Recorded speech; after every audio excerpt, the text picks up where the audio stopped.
तारीख 8 सितंबर 2025, जगह नेपाल।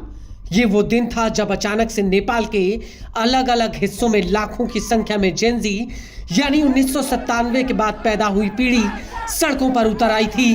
नेपाल का ऐसा कोई कोना नहीं था जहां जेनजी सड़कों पर ना उतरे हो। जेनजी के प्रदर्शन की वजह से पूरा नेपाल जल उठा था। नेपाल के इतिहास में इतना बड़ा हिंसक प्रदर्शन पहली बार हुआ था। सोशल मीडिया बैन और भ्रष्टाचार के खिलाफ खड़े हुए इस आंदोलन ने नेपाल का इतिहास बदल कर रख दिया। 8 सितंबर से शुरू हुए और 13 सितंबर 2025 तक चले इस विरोध प्रदर्शन ने नेपाल की सत्ता पलट कर रख दी। पीएम केपी शर्मा ओली को इस्तीफा देना पड़ा। जगह जगह नेपाल के मंत्रियों और नेताओं को जेनजी ने खदेड़ दिया।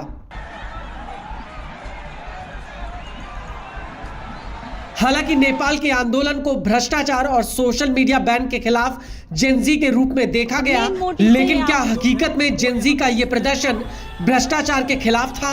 ये सवाल आज भी हम सभी के मन में है, जिसका जवाब किसी के पास नहीं है। लेकिन नेपाल में हुए इस तख्तापलट को लेकर एक ऐसा खुलासा हुआ है जो अपने आप में बेहद ही खौफनाक है। दरअसल अमेरिकी न्यूज एजेंसी ग्रे जोन ने लीक हुए दस्तावेजों के आधार पर कहा कि नेपाल में हुए तख्तापलट के पीछे पूरी तरह से अमेरिका का हाथ है।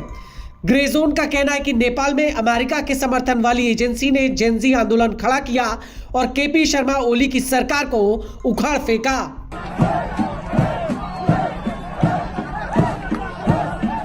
अमेरिकी न्यूज एजेंसी ने लीक हुए दस्तावेजों के आधार पर अपनी रिपोर्ट में कहा कि अमेरिकी सरकार के नेशनल एंडोवमेंट फॉर डेमोक्रेसी यानी एनईडी विभाग ने करोड़ों डॉलर नेपाल के युवाओं पर खर्चे और उन्हें नेपाली सरकार के खिलाफ आंदोलन खड़ा करने की बाकायदा ट्रेनिंग दी गई। न्यूज एजेंसी रॉयटर्स के मुताबिक नेपाल की अंतरिम पीएम सुशीला कार्की के दफ्तर ने आंकड़े जारी करते हुए कहा कि इन विरोध प्रदर्शनों ने नेपाल की 42 अरब डॉलर की अर्थव्यवस्था को 58.6 करोड़ डॉलर से ज्यादा का नुकसान पहुंचाया। ग्रे जोन की रिपोर्ट के मुताबिक अमेरिका ने नेपाल में बढ़ते चीन और भारत के प्रभाव को रोकने के लिए नेपाल में तख्तापलट किया, क्योंकि नेपाल की सरकार का चीन के प्रति झुकाव जग जाहिर था। रिपोर्ट के मुताबिक लीक हुए दस्तावेजों से पता चला कि एनईडी के एक डिवीजन इंटरनेशनल रिपब्लिकन इंस्टीट्यूट यानी आईआरआई ने एक सीक्रेट कैंपेन चलाया था। आईआरआई ने युवा नेपाली राजनीतिक एक्टिविस्टों के एक नेटवर्क को बनाया जो नेपाल में अमेरिका के हितों का समर्थन करने वाली एक अहम फोर्स बन गई। दस्तावेजों के मुताबिक आईआरआई ने इसके लिए कनेक्ट वाइब्रेंट यूथ और पॉलिटिकल लीडर नाम से कैंपेन चलाए और नेपाली युवाओं को एडवोकेसी और विरोध कैसे करना है इसके लिए बड़े पैमाने पर ट्रेनिंग भी दी।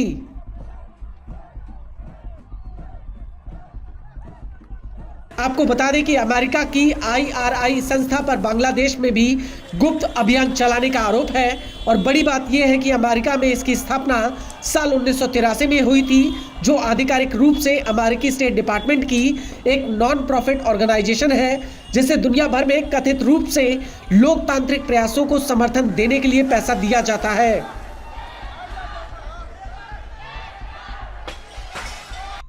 इस संस्था पर सीक्रेट तरीके से दुनिया भर में तख्तापलट करने का आरोप है और मौजूदा समय में यह संस्था उन ऑपरेशंस को अंजाम दे रही है जिन्हें कभी अमेरिकी खुफिया एजेंसी CIA करा करती थी। खासतौर से दुनिया भर में सरकारों को गिराने का जिम्मा CIA ही संभालती थी।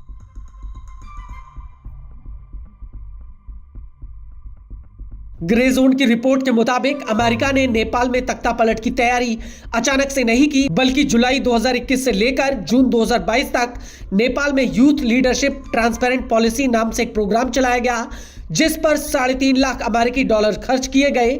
इस प्रोग्राम के तहत नेपाली युवाओं को यह सिखाया गया कि वो नेपाल के सियासतदानों पर दबाव बनाकर कैसे अपनी मांगों को मनवा सकते हैं। इसके अलावा उनके मन में ये बात भी डाली गई कि वो राजनीतिक पार्टियों में अपनी जगह भी मांगे या फिर नई पार्टी बनाएं। इन युवाओं को न सिर्फ सड़कों पर विरोध करने के लिए तैयार किया गया, बल्कि लंबे वक्त में राजनीतिक लामबंदी की ट्रेनिंग भी दी गई और ये सब कुछ अमेरिका के हितों को ध्यान में रखकर किया गया।